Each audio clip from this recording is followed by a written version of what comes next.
So girlfriend's day was yesterday. What I realized is that most men don't even have girlfriends, or if they do have girlfriends, the girl is chopped, I'm sorry to say. You want a hot ladies, you have to be over 6 foot. Bodybuilders? Yeah. I like skinny, scrawny guys. How about multimillionaires? How about 8 inches? Or have some redeeming quality and not be a chud on your couch. In today's video, we're going to be learning why the dating game is so cooked for men in our society. Go ahead, you got it. Rolling that. The other day I woke up to two things. One, scammer still hitting my phone talking about my license has been suspended. Deals with mad Two, jolly. the realization that I've now hit a point in which if I fumble the next girl I'm messing with, she might genuinely go get married to the next guy. 2 of my exes are married and 1 of them has twins. I'm sitting here making YouTube videos with my free time. Maybe I really gotta lock in for real with these next girls that I come across. When I only then started to realize how much bullshit you have to put up with when it comes to dating in 2025. It's the 21st century, in which the dating game has changed completely compared to the generations before us. Studies show that over 50% of relationships start from some form of online. I be on Instagram. I be putting up shots on Instagram. Sometimes I be going 0 for 14, but shoot. Roughly a 40% chance of you actually finding your future wife in the real world. And if you don't find her out there, because meeting over the internet now sucks you into the inevitable games you'll have to play when it comes to online dating that you absolutely do not want to partake in. Don't get it twisted. Hella people are still dealing with nonsense even after meeting in person, but at least then you could skip a lot of it. If you were to go back in time just a few decades ago, online dating was still a thing. However, it wasn't as mainstream. Old school websites like Match.com or even eHarmony did exist. However, you would be perceived as a literal weirdo if you actually used them. And if you were to go even more decades back, the concept of online dating didn't even f***ing exist. This means that the majority of generations before us were literally forced to meet in real life some way, somehow. There was no sitting behind a screen throwing up absolute Hail Marys in the DMs. Instead, you had to actually go up to that girl you thought was bad. Top 5 scariest male experiences is talking to a woman. When I go up to a girl to get her Instagram, this hobby. My method is what I learned is you just have to lock in for 2 seconds, but oh, put it in. Let's say take the phone. Speaking from mad experience, bro. Face to face. There was no mass swiping on a fucking dating app praying you get at least one match. Instead, you had to actually be a damn human being and figure out how to meet people organically. Times were simply different. Every time I'm talking to an older person and the conversation of dating comes up, there never fails to be an instant disconnect. Like we live 2 completely different lives. Listen here, kiddo. You gotta be a gentleman. Ask her out on a date. No, Make sure you no. open the door for her. Bring These her husbands want out. Balenciaga bags. First date. Gramps low-key moving bag right now, bro. I don't know, bro. These bitches don't want flowers no more, Gramps. They want They want Birkins. 4 from Wendy's in an empty parking lot. Take a girl to Wendy's, you're never gonna see her again. We're being completely honest. Where does this ego even come from? Which guy made you think you're better than Wendy's, shorty? To a first date, she said I was doing too much, Gramps. What about setting up the date? Back in my day, we used to ask her out in person, during or after school, outside gatherings, maybe even a spontaneous phone call. Huh, I mean, we still be doing that too. Dog, I don't even know what the hell to say to her right now, bruh.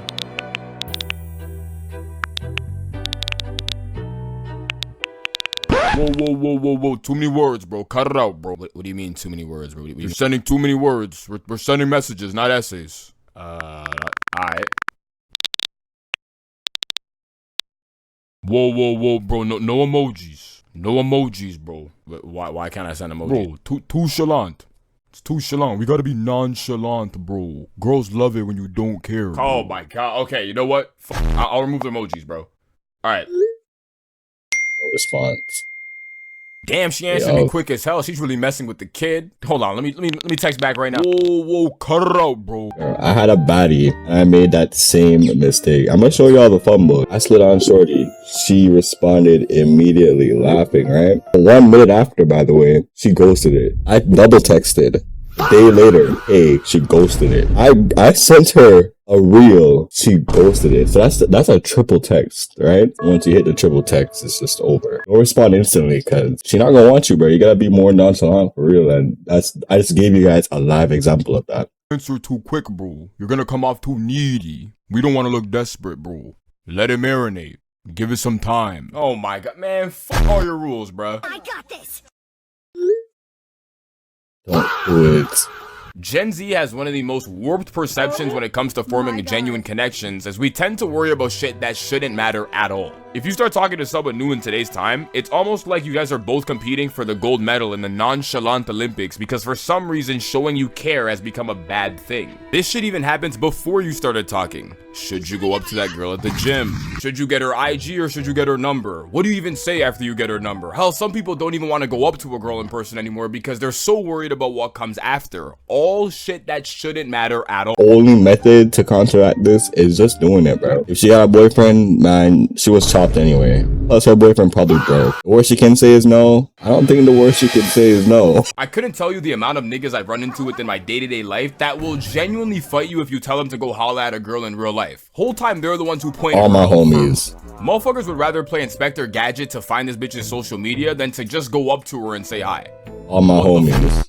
I always find it funny how hella people now think it's weird to go up to a girl that you think is cute, when in the past you had literally no other choice. Like, if you didn't go up to her, you probably will never see her again. Our ancestors are probably looking down at us wondering where the hell did we go wrong, bruh. Not only do you have to jump through hula hoops and obstacle courses when it comes to talking to new people, but you have to now deal with them too. And fuck, have we lost the plot. The year is 2025, in which every person I know's expectations are through the fucking roof. Gone are the days where two people would enter a relationship both trying to bring 100. Instead, you're lucky if the person you end up with is even trying to bring 15. We got guys out here who are looking for girls who could cook for them, clean for them, be the primary caregiver when it comes to the kids, all while working 40 hours a week. Girls are out here looking for guys who could fund their trip to the islands, despite being in their early 20s. It's just a complete disaster. Not to mention, hella guys don't even know what they're looking for in their woman to begin with. It's like when you ask a girl what she's looking for in a guy, she'll start talking for so long you would have thought she's reciting her fucking bucket list. There's been 4 cases where I was on a date and a girl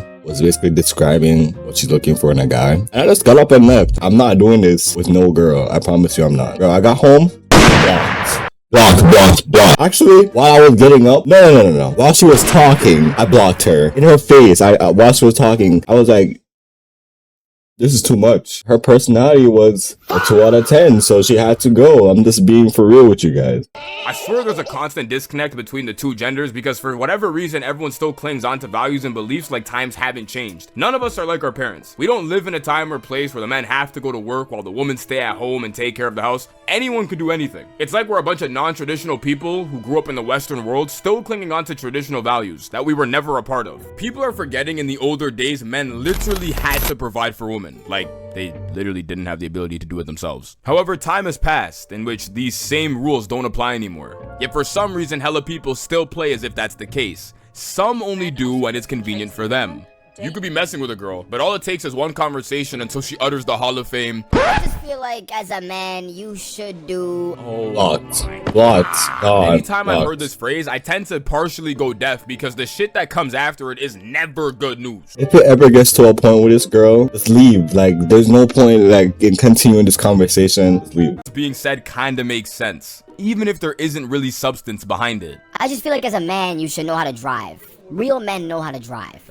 I mean, I guess. But when you start hearing shit like... I just feel like as a man, you need to be working all the time. Because what kind of man isn't hardworking? Oh, but you also need to have time for me. Because a real man makes a woman his priority. Oh, and he also needs to pay for literally everything. Like my bills, rent, hair, lashes, nails. Oh, can't forget my shopping sprees. And don't ask for anything in return. Because a real man would never ask a woman for anything.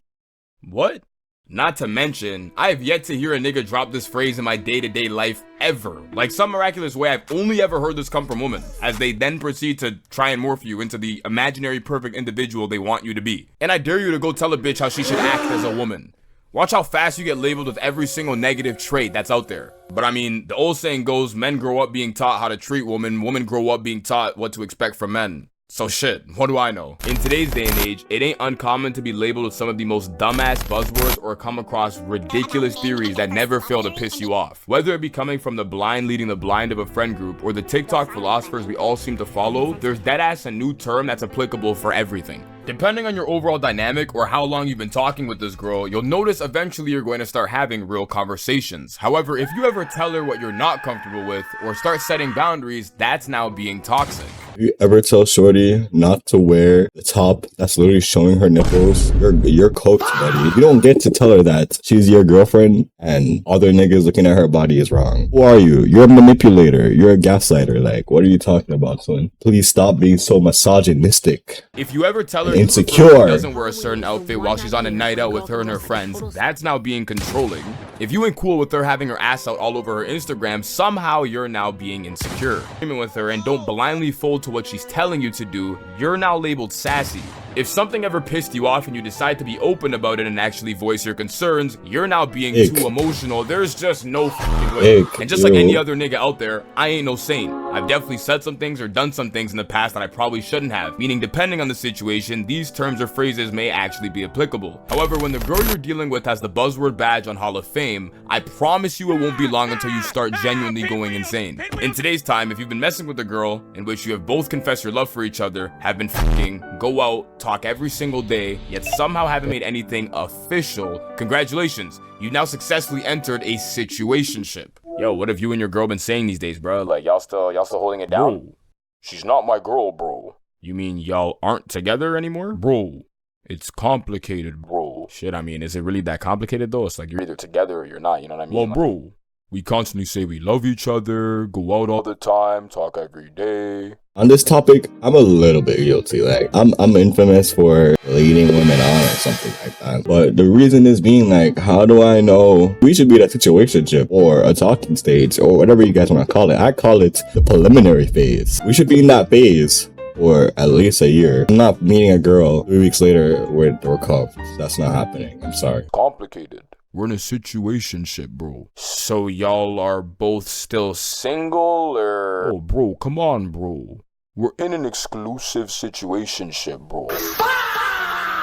Then you have the Hall of Fame internet theorists. And sometimes it seems like these people are onto something, but it's gotten to a point where there's a fucking theory for literally everything. You're supposed to light up, you know, be shining and attract things to you. Oh, so like, you mean attract, don't chase? Nope, that's the lamp theory. You know, like how the lamp attracts moths to it and it doesn't move because it's shining. I swear I just said that, bro. The first person you fall in love with will be the only person you truly love. Is that even true? It's the first love theory.